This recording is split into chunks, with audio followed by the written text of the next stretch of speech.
Lyons site. Services for the blind and visually impaired. Graphic of a lion's head in black and white on a gray background. Okay, we are now in part 2 of the lesson plan. We are now in the actual Desmos website. This is just desmos.com. You can Google Desmos. We're looking at the screen. There's a blue graphic that says let's learn together, and there's a big blue button that says graphing calculator. There's some tutorials, like there's the teachers tab and a students tab. What I would say is that there is a Desmos demo.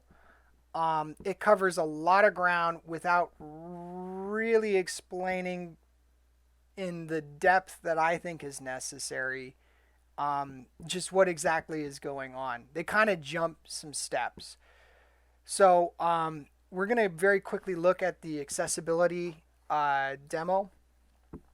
This is the Desmos accessibility demo page. It's going to be put in the link will be put in the description of this video.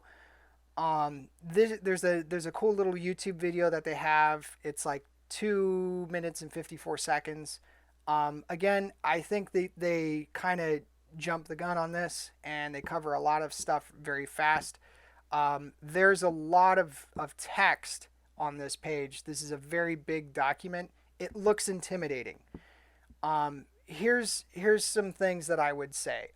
So screen reader setup. This is the side menu that I just clicked on. It's on the left hand side of the screen. It brings me scrolling down through the page to the screen reader setup. It talks about common screen readers, JAWS, Desmos, or not JAWS, JAWS and NVDA, and how they interact with Desmos. So as I said earlier about keeping NVDA off while using Desmos, there's actually a section here that I am highlighting which specifically talks about why they kind of like overlap each other, and it kind of makes navigating the Desmos app difficult if you have your own Windows screen reader on. That's for those of you that are on Windows. I'm on Windows, but I will talk to you about the Apple commands as well. So the explanation I gave you in the previous video is kind of included in their tutorial. So now let's actually jump into a simplified version. Okay, we're going to start looking at the graphs. I'm going to just briefly go over the graphs, then I'm going to make a quick clip on each individual graph. We have a simple cosine sort of graph. This is your basic sine wave graph. This is a rounded graph. Imagine waves in the ocean. It's very round. It's very smooth. We're now going to jump into the next tab. This is a similar cosine sine wave graph. Very simple sine wave.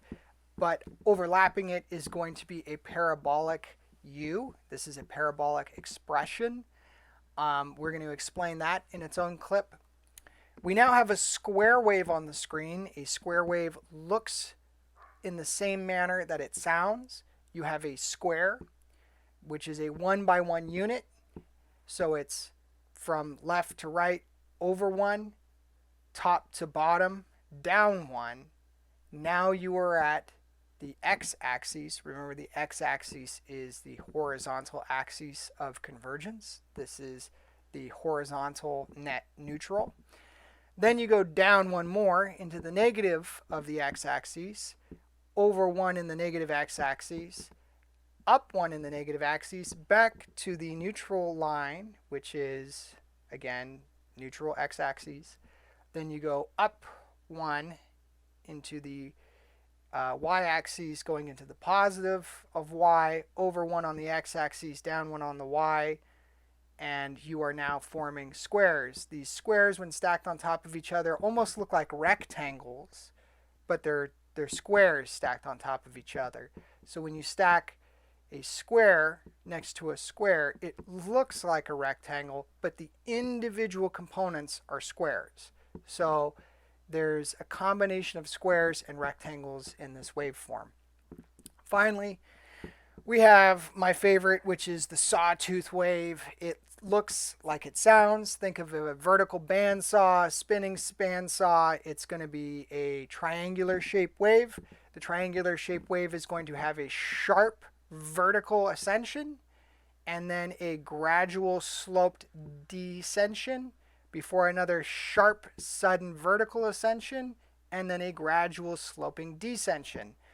We're going to go through each of these waves, each of these tabs in separate clips. Be back in just a moment.